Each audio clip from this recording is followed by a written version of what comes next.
Welcome to another episode of the Restoration Obscura Field Guide, a podcast that unearths the forgotten corners of history and brings them back into the light.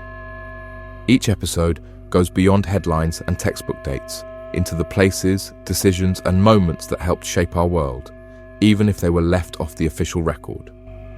These stories are built from archives, old photographs, and the physical traces still etched into the landscape. Here's your host, photographer, historian, and the creator of Restoration Obscura, John Bulmer.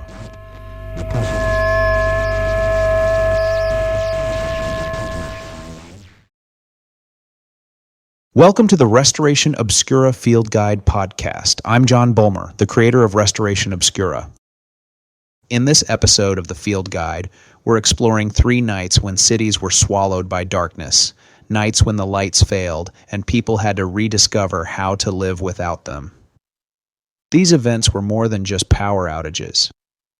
They were moments of cultural exposure when systems faltered and the human response became the story. We'll move through 3 blackouts that changed how we understand urban life. In Act 1, we return to the Northeast in the fall of 1965 when a relay in Ontario failed and 1,000 miles of modern civilization disappeared in minutes. In Act 2, we step into the heat-soaked collapse of 1977 when New York's blackout cracked open the fears the city was already carrying. And in Act 3, we arrive in 2003, wired, digital, post 9/11, and still vulnerable to the dark. Each of these nights revealed something different. Each one exposed the psychology of its time. With that, let's begin. Act 1, 1965, the night the stars came back. At 5:16 p.m. on November 9th, 1965, something invisible failed. There was no explosion, no roar, no plume of smoke, just a sudden fault buried inside a machine built to prevent disaster. The origin point was miles away from the people it would affect. Near the Niagara River, just beyond the Canadian border, the Sir Adam Beck generating station was pushing out hydroelectric power like it had for decades. Giant turbines converted the river's force into current, which flowed into the grid, moving east and south like veins beneath the skin of a continent. The grid itself was considered secure, an engineered web of redundancy designed to keep cities alive.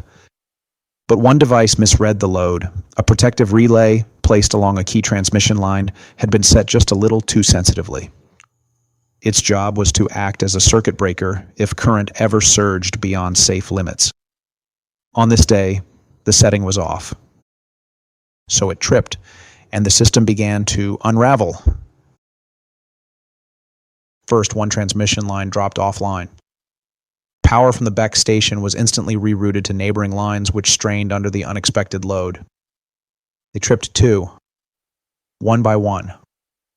Automatic breakers opened. Substations overloaded. Power stations tried to compensate by pushing out more current, but there was nowhere to send it. In milliseconds, the energy ricocheted through the network like a charge with no destination. Control rooms across Ontario lit up with alarms. In Albany, Boston, New York. Engineers were already on phones trying to assess what was happening, but it was too late. The collapse was happening at the speed of light. In less than 10 minutes, over 30 million people had lost power. 800,000 square miles were dark. From the suburbs of Toronto to the heart of Manhattan, from western New England to central Pennsylvania, the grid had failed. It was the largest blackout in North American history. And it happened just as the workday was ending. This was rush hour. Subways were filled with commuters, shoulder to shoulder, gripping metal poles, watching the stations blur past. Elevators ascended through Midtown towers, carrying typists, clerks, and brokers toward the exits. Televisions in living rooms flashed images of the evening news. Supermarkets bustled with shoppers. Restaurants were just beginning to fill. Then everything paused. People remember that moment as a strange, sudden stillness. Fluorescent lights blinked once. twice, then nothing. In apartments and offices, televisions froze and snapped to black. Radios faded to static. Refrigerators went silent. Streetlights winked out in a slow cascade, one intersection after another, like dominoes laid across 5 states. Elevators stopped between floors, jolting their passengers into darkness. Subway cars halted in the tunnels, plunging riders into thick, unlit air. Commuters stood confused in packed cars. No announcements, no emergency lights, just the absence of motion.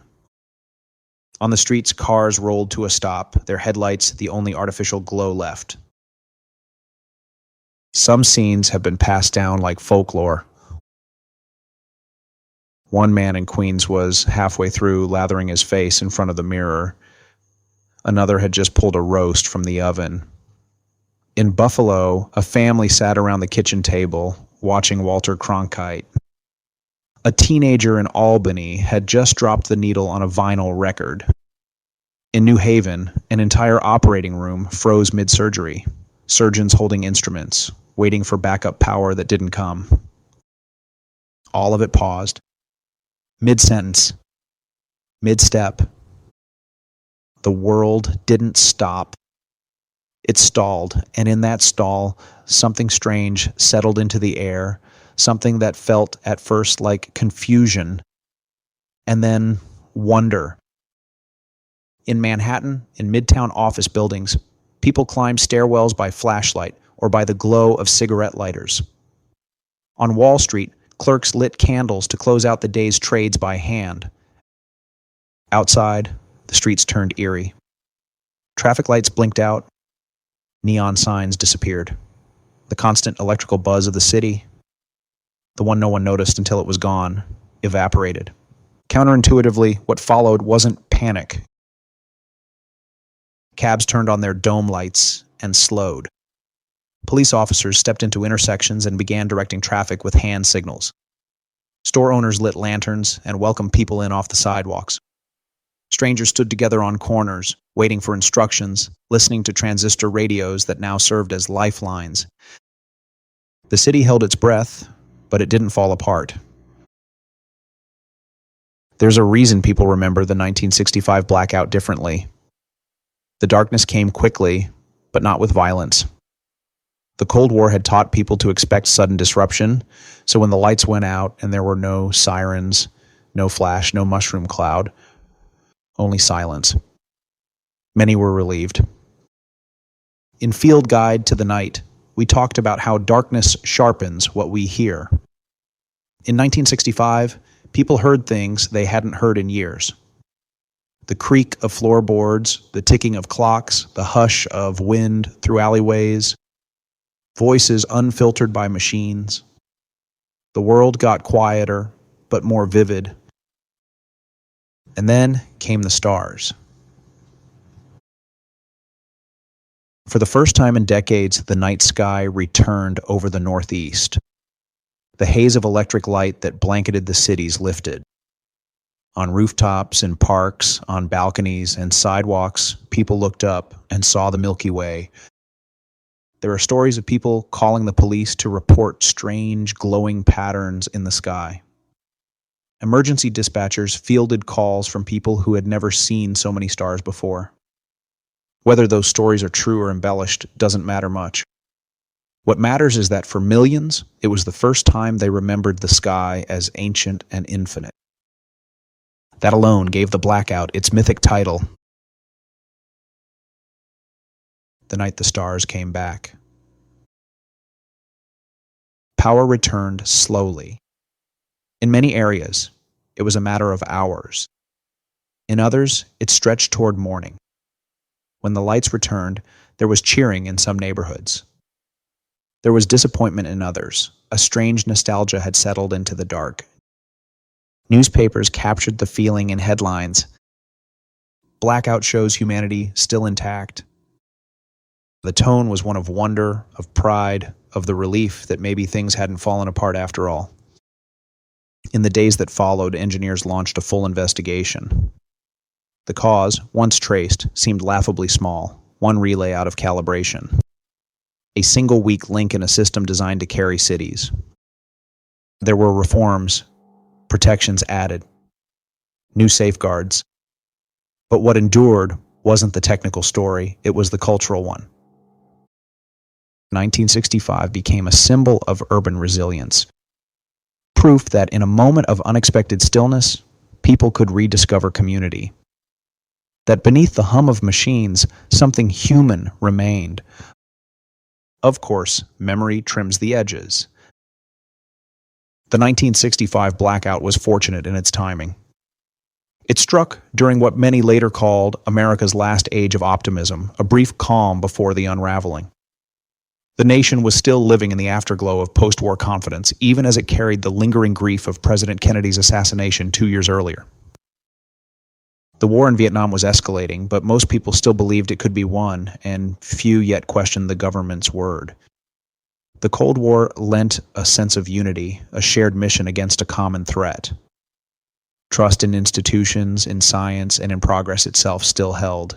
People were stressed, but they still believed the system could be trusted. So when the lights went out, people filled the gap with cooperation. And when the stars came back, they didn't feel like an omen. They felt like a gift. Within a few short years, that confidence would fracture. The assassinations of Robert Kennedy and Dr. Martin Luther King Jr. tore open the nation's conscience. Cities erupted in anger. Watts in 65, Newark and Detroit in 67. Then the long hot summer of 1968, when more than 100 cities burned after King's death. The anti-war movement surged into mass protest, campuses filled with tear gas and fear. And at Kent State, National Guardsmen fired on unarmed students. The social fabric frayed in full view. By decade's end, the calm cooperation of 1965 felt like a relic. The blackout had arrived at the last moment when Americans still believed the system could be trusted, when darkness could feel like a pause instead of a warning. But 12 years later, the story would unfold differently. Because in 1977, when the lights failed again, the city wasn't in a place of optimism. It was in crisis, and this time, the dark wouldn't be as gentle. That's where we go next. Act 2, 1977, The Bronx is Burning. It began with heat. Not the dry kind that lifts dust in wide open spaces. This was old New York heat, dense and sour, pressing against you with the weight of pavement, brick, and old steam. It was a smothering heat. It crawled into subway tunnels, settled in alleys, ripened trash bags on the curb, and turned tenement walls into radiators. The city was its own furnace. Decades of asphalt masonry and exhaust trapped the day's heat long after sunset, a phenomenon scientists would later call the urban heat island. You didn't need data to understand it. You could feel it rising from the streets, radiating from rooftops, pulsing from every metal surface. The temperature in the boroughs could run 10 degrees hotter than the countryside just a few miles away. Concrete stored the day's sun and released it slowly, hour after hour, as if the city itself refused to cool. In July of 1977, that heat didn't just fill the air, it filled people.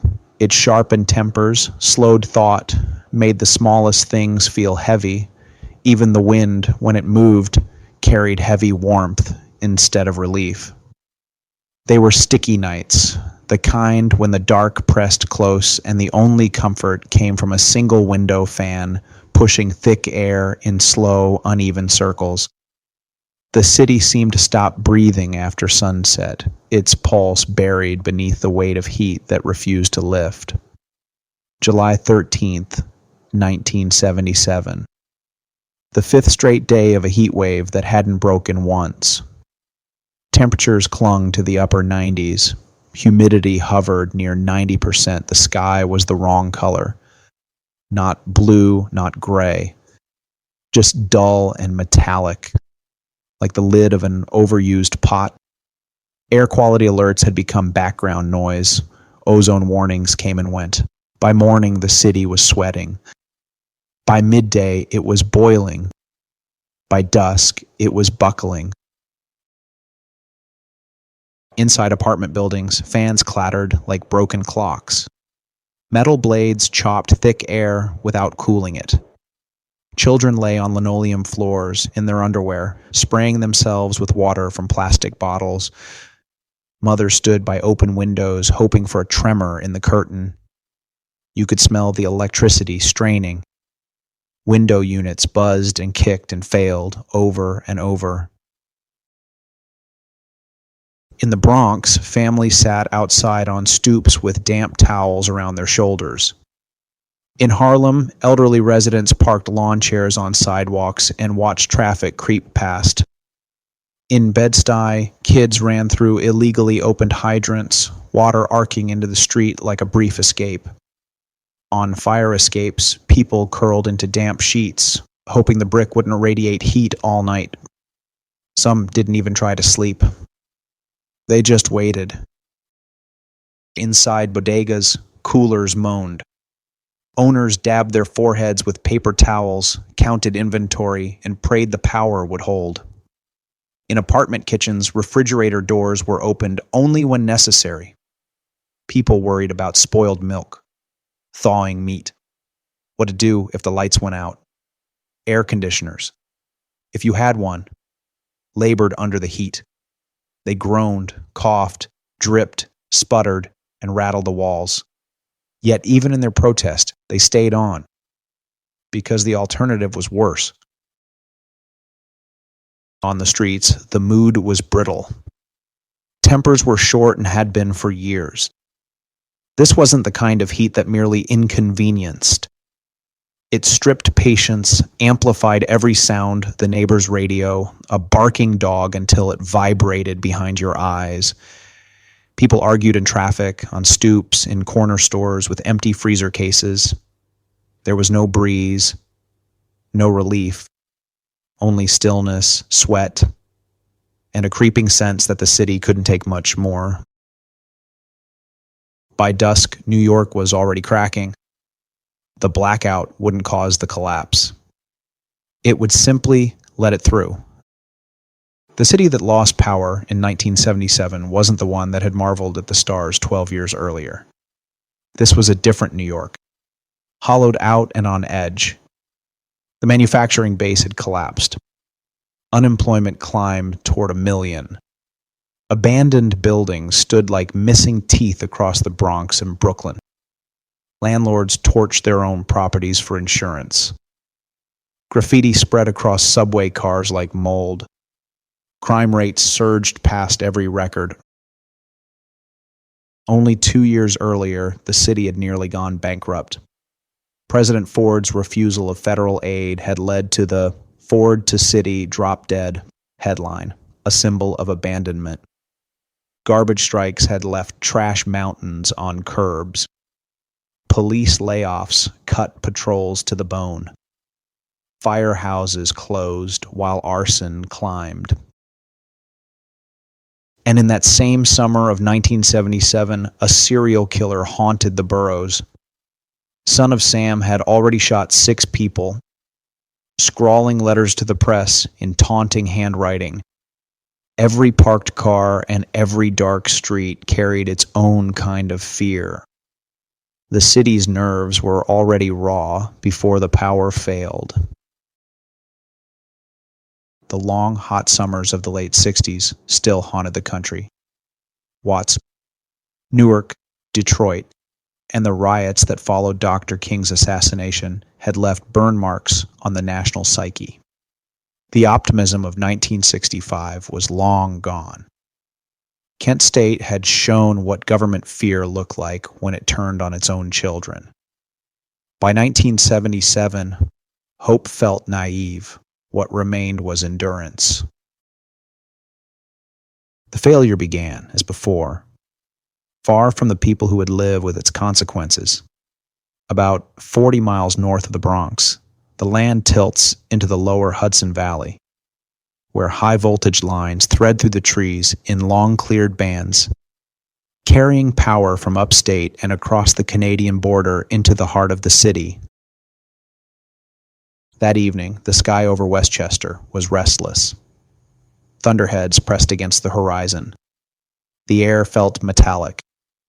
At 8:37 p.m., lightning struck a transmission line near the Buchanan substation, a feeder connecting the Indian Point nuclear plant to New York's grid. The line tripped offline, routine protection. It should have ended there, but the system was already straining. 2 major steam plants were offline for maintenance. Demand was at peak. Air conditioners were pulling current by the ton. The grid's margin for error was gone. At 8:55, lightning struck again. A second line failed. Power was rerouted, overloading the rest. Then came a third strike. The grid began collapsing in real time. At Con Ed's control room on East 14th Street, engineers stood before schematic panels the size of walls. Breakers opened like falling dominoes. Lights shifted from green to red. Needles dropped to zero. Phones rang in bursts. Operators shouted over each other. They tried to start gas turbine backups. No sync. They tried to manually engage the East River plant. It was ready and fueled, but its safety logic read the surge as catastrophic and locked the system down. Someone reached for the manual override. Too late. At 9:27 p.m., the last major breaker tripped. At 9:34, the final feeder line into New York City dropped offline. The city went dark. The blackouts swept south in seconds. The Bronx first, then Harlem, Midtown, Queens, Brooklyn, Staten Island. Within minutes, the world's largest city disappeared. Towers vanished. Neon fizzled out. Times Square fell silent. Elevators froze. Subways stopped. Cash registers died mid-transaction. The city held its breath. Some thought it was war. Others thought it was Son of Sam. Most just waited, eyes lifted toward the dark ceiling of the sky. But waiting didn't last long. In Crown Heights, looters shattered a jewelry store window and passed watches hand to hand. In Bushwick, flames lit the night as entire buildings burned. In Brownsville, a car rammed a storefront gate and a crowd followed. Firefighters were pulled from one blaze to the next without rest. Some stores were hit twice. First by residents, then by organized crews in stolen trucks. Electronics, sneakers, furniture, medicine, anything that could be carried was gone. By midnight, more than 1,000 fires burned. By dawn, entire blocks had disappeared. Yet even amid the chaos, there were small resistances.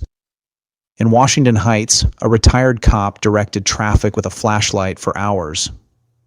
In the South Bronx, volunteers stood guard outside bodegas. In Queens, families rolled grills onto sidewalks, cooking thawing food for neighbors. On Avenue C, a school custodian powered an elderly care center with his own generator. Not everyone looted. Most adapted. They shared water, swapped batteries, checked stairwells. They stayed awake because sleep in the dark didn't feel safe. Nearly 3,800 arrests followed. The number became shorthand for the night, alongside the names of the neighborhoods left gutted: Bushwick, Bedford-Stuyvesant, and Morrisania. Some never recovered. Insurance didn't cover losses. Federal aid came slow. Shop owners locked their gates for good. Where stores once anchored corners, gaps open and filled with weeds. The damage was physical, economic, psychological, and civic. Still, by the next evening, the lights began to return, neighborhood by neighborhood, block by block. But the city that woke wasn't the one that had gone to sleep. In some places, there was cheering. In others, quiet resignation.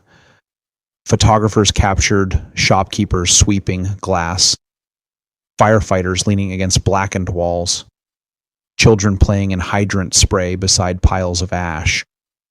A woman taped a cardboard sign to a shattered window that read, "Nothing left to steal." Politicians scrambled for explanations. Mayor Abe Beame blamed Con Edison. Con Edison blamed weather and chance. The public blamed everyone. Tabloids screamed, "Blackout brings city to its knees. New York burns in the dark." Hearings were held, reports written, testimonies delivered. But none of it changed the simple truth people had witnessed firsthand. When the lights failed, so did everything built on the assumption they'd always stay on. Unlike 1965, this blackout didn't end with wonder at the night sky. It ended with vacancy and exhaustion, with boarded windows and the slow retreat of hope. Still, in the darkness, there were flickers. People talking on stoops, radios on low as a link to the outside world, reminiscent of radio broadcasts received behind enemy lines. Children sleeping in hallways while adults kept watch. In Field Guide to the Night, I wrote that darkness sharpens the senses, that it reveals what light conceals. The 1977 blackout wasn't about electricity alone. It was about pressure, about everything the decade had buried finally rising to the surface. This was a city at the edge of itself, holding on to whatever it could, a neighbor, a radio, a flame. The 1977 blackout wasn't just a night of darkness. It was a mirror held up to a city already burning from the inside out. It revealed what years of neglect, fear, and exhaustion had hidden. By the time the lights came back, New York had seen itself without disguise, raw, exposed, and alive in ways both terrifying and human.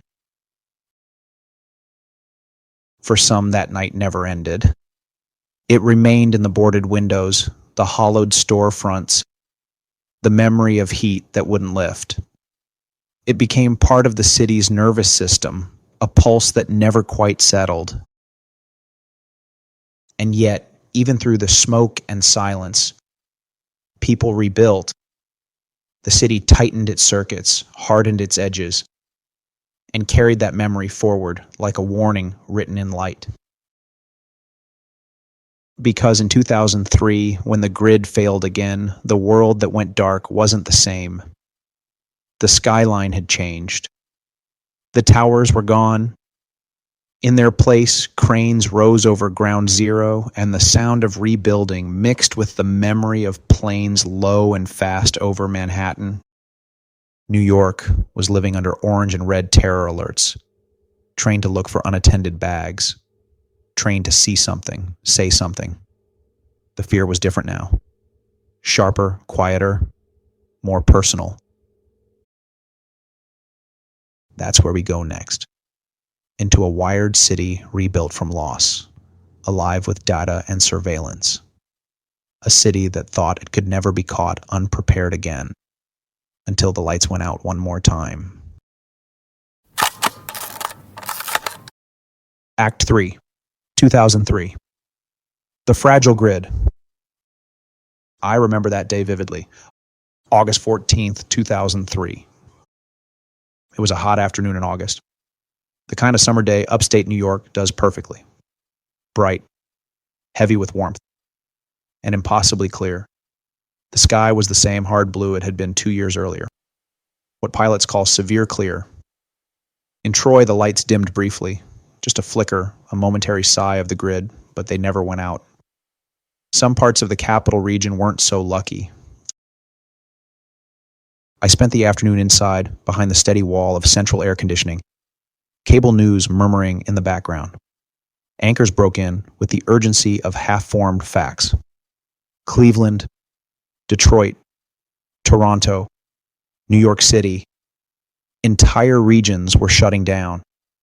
The maps glowed red while experts guessed in real time, their anchors trying to describe what they didn't yet understand.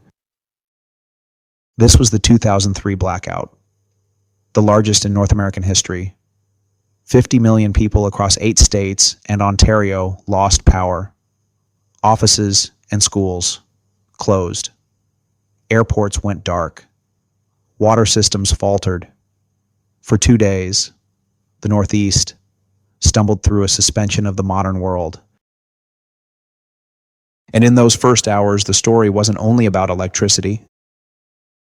It was about the memory of that terrible Tuesday morning in 2001.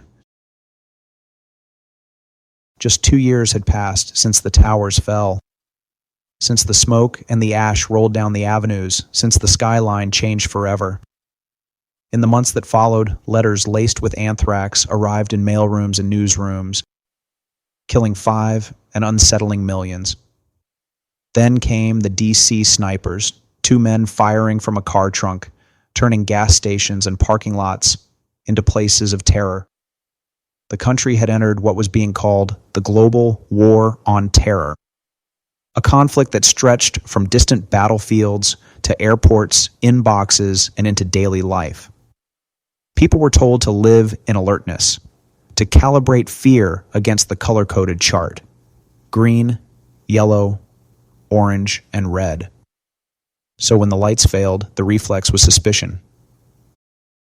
I remember anchors speculating: a cyber attack?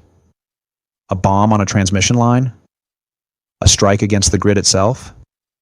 Every scenario felt possible because America had already seen how fast the ordinary could collapse. The truth was smaller, but no less revealing. It began in Ohio. A transmission line sagged in the heat, drooping into untrimmed trees. The line tripped and shut down. Its load shifted to other lines, which overheated and sagged in turn. In the control room of First Energy in Akron, alarms failed. Operators didn't recognize the scale. As the cascade spread, the chance to stop it slipped away.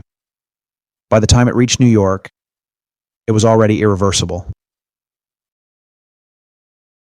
At 4:10 p.m., the city went dark. Subways stalled in tunnels. Bridges filled with pedestrians walking home. Traffic lights blinked out, replaced by hand signals and whistles. Office workers poured into the streets, cell phones useless in connecting to an overloaded network. Grocery stores locked their doors. Pumps slowed.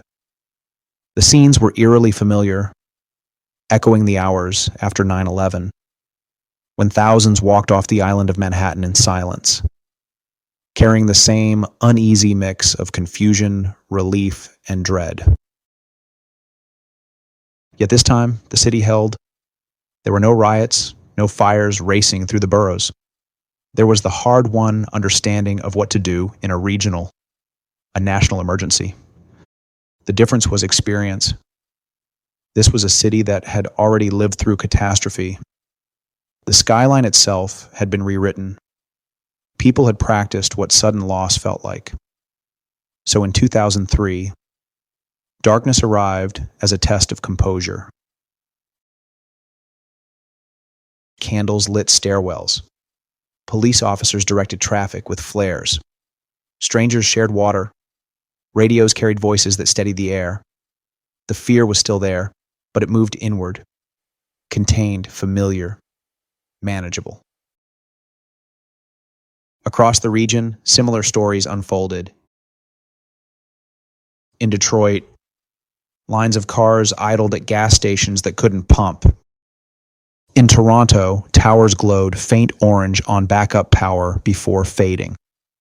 In Cleveland, people slept on sidewalks waiting for trains that never came. It was all a reminder of how thin the tether really was. Everywhere, people improvised.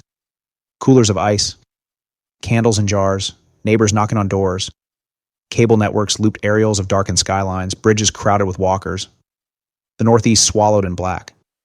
And always, the same question, was this deliberate? By morning, investigators traced the origin to Ohio. Trees, failed alarms, human error. Even with answers, the unease stayed, because the truth felt worse than sabotage. It hadn't taken a weapon, it had taken a branch and a broken monitor. The revelation was fragility itself. For those who lived through it, 2003 wasn't a night of stars like 1965 or a fire like 1977. It was quieter, a blackout measured in patience and reflection. Ted Koppel would later call that fragility by name in Lights Out, published in 2015. His reporting was calm, methodical, and that made it frightening. He asked one question: what happens when the lights don't come back? He spoke with Pentagon officials, cyber defense analysts, and emergency planners. Their answers were blunt. The grid is exposed, not only by storms or lightning, but to intrusion. They pointed to California, where in 2013, an unknown team staged a silent assault on the Metcalf transmission substation south of San Jose, just after midnight. Phone lines were cut, cell towers jammed, and then, from a nearby hillside, rifle fire cracked through the dark. More than 100 rounds were fired with precision, each one striking transformers filled with cooling oil. Within minutes, 17 massive units bled out and overheated. The attackers vanished before police arrived. Investigators later described it as a coordinated professional operation. No fingerprints, no casings, no messages, just deliberate damage. The site was chosen carefully, the tactics refined. It looked less like vandalism and more like a rehearsal, a probing action meant to see how quickly the system could respond, how long it would take to repair, and whether anyone was truly watching behind those smoked black domes protecting surveillance cameras. Koppel included it as a warning. The grid's vulnerabilities weren't theoretical. They had already been exposed. Regional networks are managed by thousands of companies, many running industrial control software first written decades ago, and then patched until no one remembers the original code. A skilled attacker wouldn't need explosives. They could alter software, flip protection settings, and make machines behave in ways operators never intended. We already saw how that can happen. In 2010, a digital weapon called Stuxnet appeared in Iran. It was discovered after hundreds of centrifuges at the Natanz nuclear enrichment facility began failing for no apparent reason. Investigators later found the cause wasn't mechanical. It was code-based. The worm had slipped through USB drives into Siemens industrial controllers, silently rewriting their commands. On screen, everything looked normal, but underground, the centrifuges were spinning themselves to destruction. Stuxnet was a joint U.S.-Israeli operation, the first known cyber weapon to inflict kinetic damage on another nation's infrastructure. It was precise, patient, and devastating.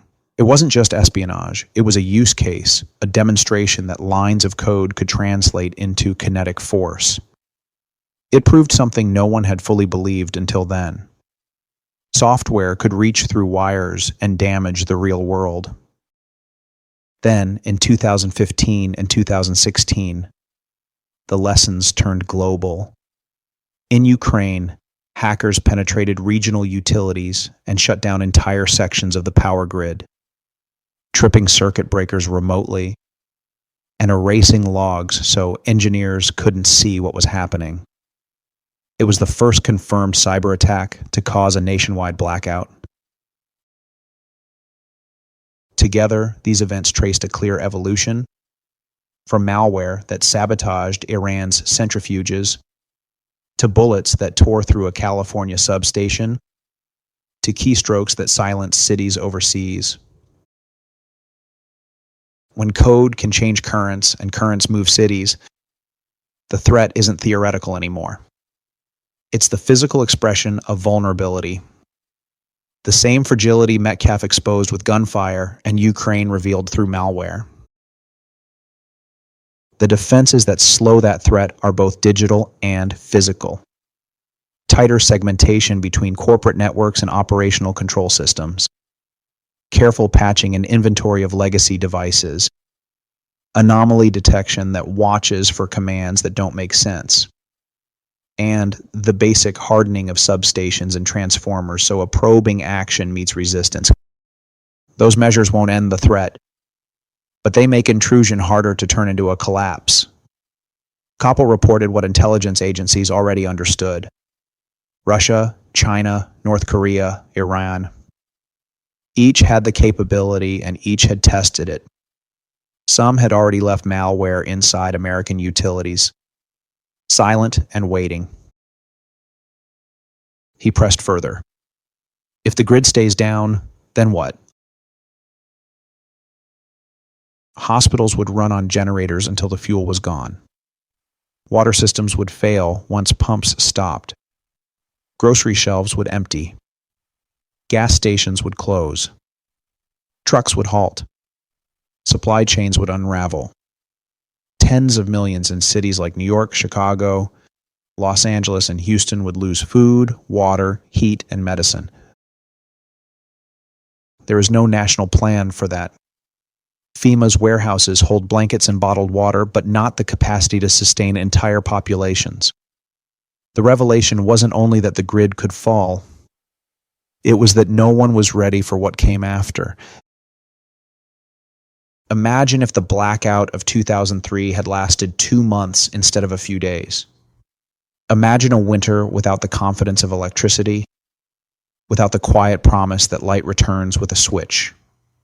That is the possibility Koppel asked us to face.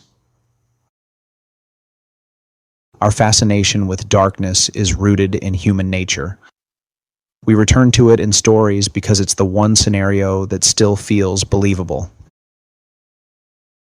In October 2013, National Geographic aired American Blackout, a hybrid documentary and dramatization that asked a single question: what happens when the lights go out and don't come back? Told through found footage and digital fragments, cell phone clips, news feeds, webcam diaries. It built its realism from the same tools it imagined failing. The story unfolded over 10 days, as a nationwide power outage forced Americans to confront how completely life had come to depend on invisible systems.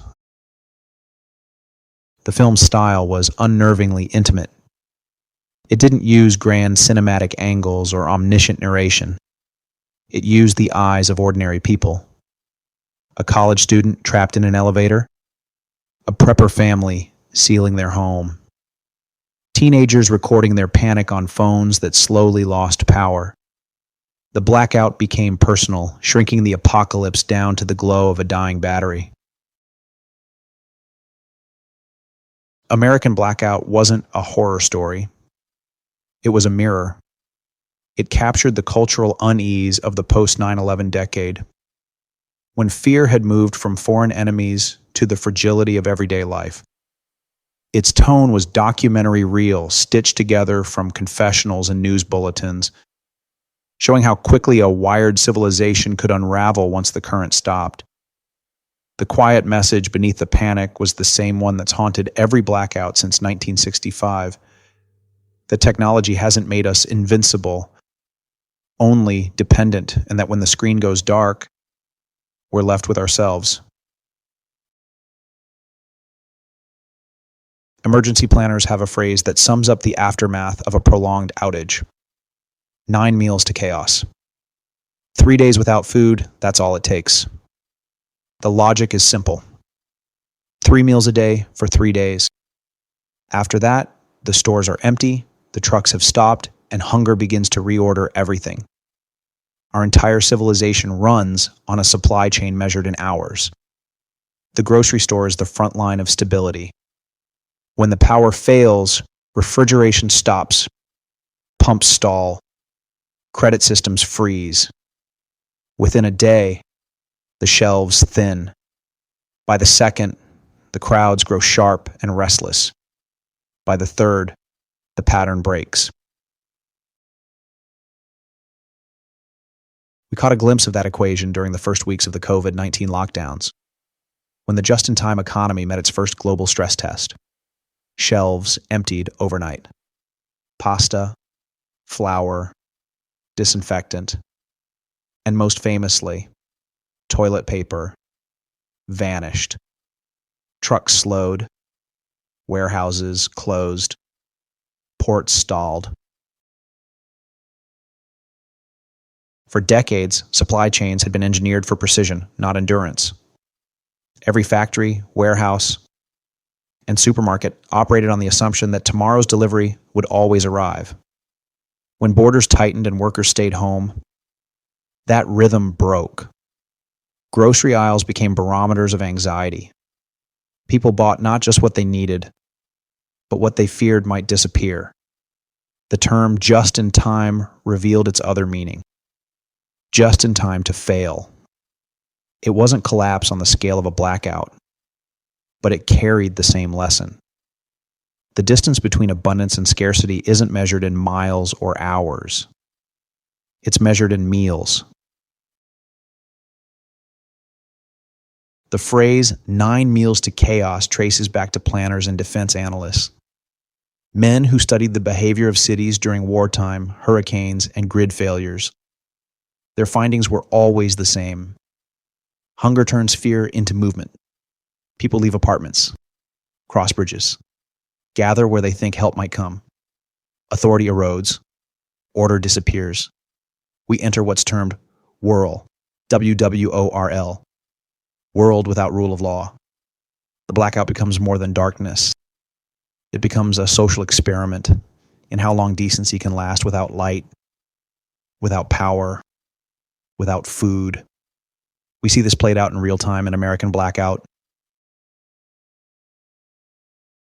9 meals to chaos. That's the measure of distance between order and desperation. The thin margin we live inside every day without realizing it. Cormac McCarthy's The Road imagined a world where the lights never came back. The air is thick with ash, the sun hidden, the seasons erased. Cities exist only as outlines, hollowed towers, bridges over dry riverbeds, highways littered with relics of the old world. A father and son move through this ruin carrying a single flame, both literal and moral, trying to remember what goodness feels like in a place that's forgotten the concept of mourning. McCarthy stripped civilization down to its bones. No governments, no maps, no promise of rescue, only the fragile thread between two people refusing to surrender their humanity to the dark. The book isn't about apocalypse in the cinematic sense. It's about continuity. What still binds us when everything else has been burned away. In that silence, survival becomes an act of faith and memory, the last form of light.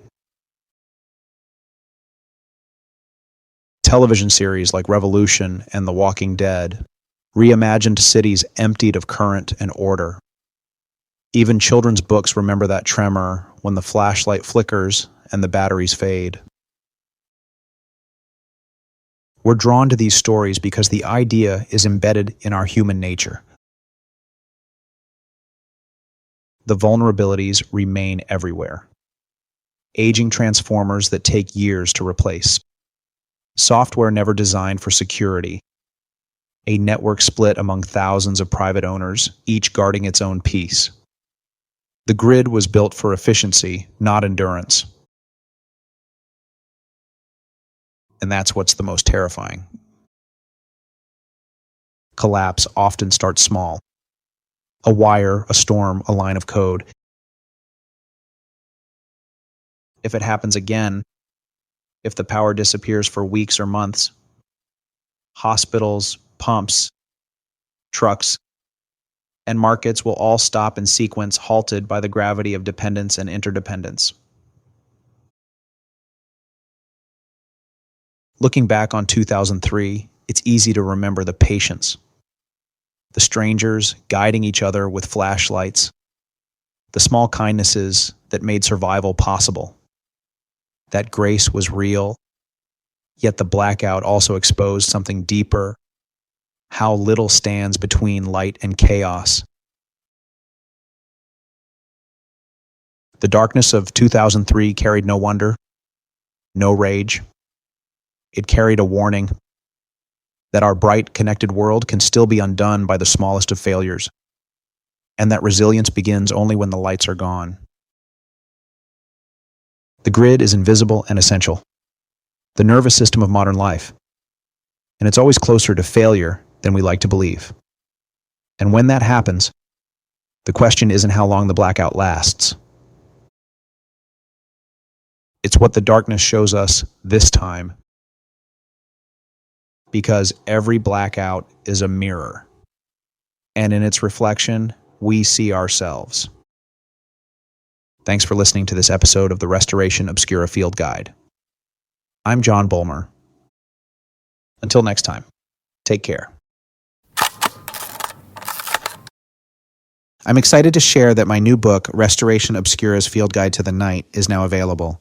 This project grew out of the same work you hear on this podcast. It's an immersive history of how night has shaped human experience, from the first sky watchers and their constellations, to the wartime blackouts that changed daily life, to the hidden surveillance networks of the Cold War. It's part cultural history, part personal journey, and it invites us to step beyond today's artificial glow and rediscover what still lives in the shadows.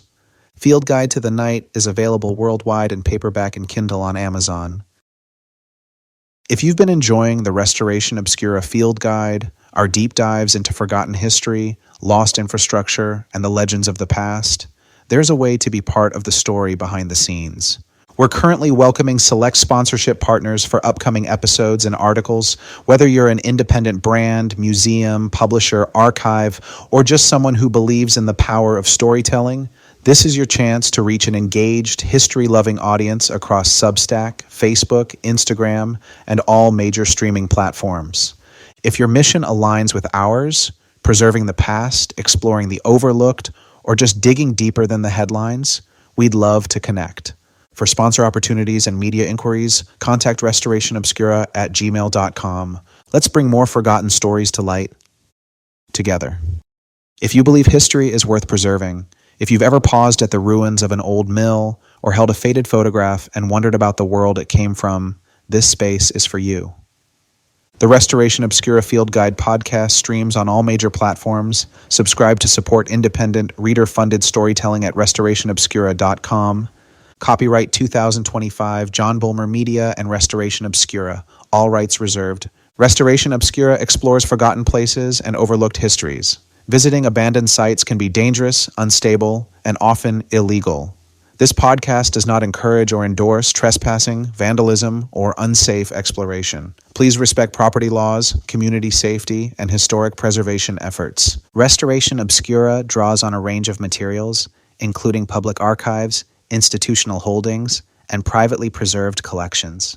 Many images and documents have uncertain or incomplete provenance. When possible, sources are identified and credited. While we work to preserve and interpret these materials with care, not all rights of ownership reside with Restoration Obscura. All information is verified as accurate at the time of publication. This was a Restoration Obscura broadcast. Archive reference terminated. Operation complete. Restoration Obscura signing off.